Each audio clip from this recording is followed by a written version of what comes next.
아이들 천식의 경우에는 약이 없다, 고치기 힘들다라고 말씀하시는 반면에 크면서 저절로 낫기도 한다라고 말하거든요. 어떤 게 맞는 말인가요? 예, 일단 둘 다 맞는 이야기입니다. 그런데 이제 소아천식의 경우 일반적으로 이제 15세 이하의 아이들이 천식이 오는 경우를 소아천식으로 분류를 하게 됩니다.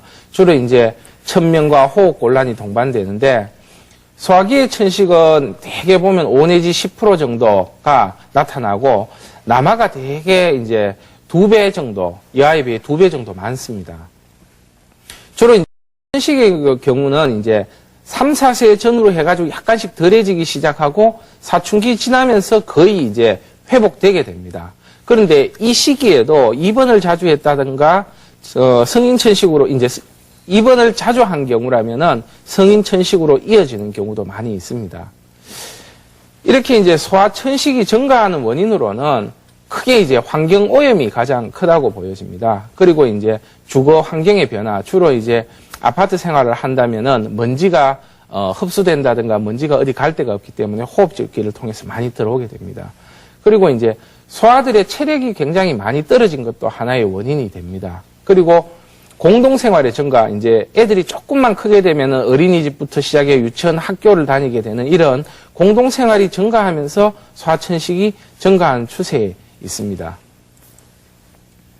이제 소아천식을 보게 되면은 크게 이제 기관지 천식과 천식성 기관지염이다라는 이 두 가지로 크게 나누게 됩니다. 그런데 기관지 천식의 경우 이제 발작성 호흡과 심한 천명, 우리가 말하는 천식에 해당하게 됩니다. 그리고 이제 천식성 기관지염이라는 것은 기관지염에 걸려서 기침이 계속 나다가 이게 이제 자극을 받아서 천식의 증상까지 진행되는 경우를 말하는데 주로 이 두 가지 중에서 소아천식의 경우 이제 천식성 기관지염이 확연하게 더 많습니다. 그러니까 본래 천식보다는 기관지염에 걸려서 기침이나 천명이 생기면서 호흡곤란이 동반되는 천식으로 진행되는 경우가 굉장히 많습니다. 이렇게 이제 천식을 방치하게 되면은 이제 좀 문제가 생길 수 있는데요.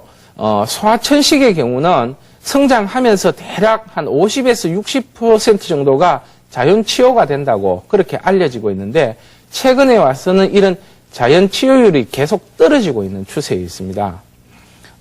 가볍게 발작이 일어난다든가 이런 경우 그때그때 치료하면은 괜찮지만 그게 아니라 이제 천식의 증상이 점점 심해지고 천식의 증상을 조절할 수 없는 그런 난치성 천식이 되는 경우라면은 이런 경우는 이제 성인이 됐어도 천식이 낫지 않고 계속 애를 먹게 됩니다. 대략 이제 천식 환자의 10에서 15% 정도가 이렇게 된다고 알려지고 있습니다. 천식을 이제 오래 방치하게 되면은 기관지 점막에 상처가 생기고 이 상처가 흉터가 되면서 기관지 변형이 일어나게 됩니다. 이렇게 기관지 변형이 일어나게 되면은 이 조직이 회복이 되지 않고 계속 천식을 일으키는 하나의 원인으로 작용하게 됩니다. 그래서 이제 천식의 증상이 나타나지 않더라도 실제 안을 들여다보면은 기관지 점막의 염증 반응들은 계속 진행될 수 있기 때문에 이런 상태가 계속 진행되어 버리고 나면은 시간이 지나도 기관지 자체가 다시 회복될 수 없는 상황이 될 수 있기 때문에 증상이 없어지더라도 항상 검사를 해서 깨끗한지를 확인해야 될 필요가 있습니다.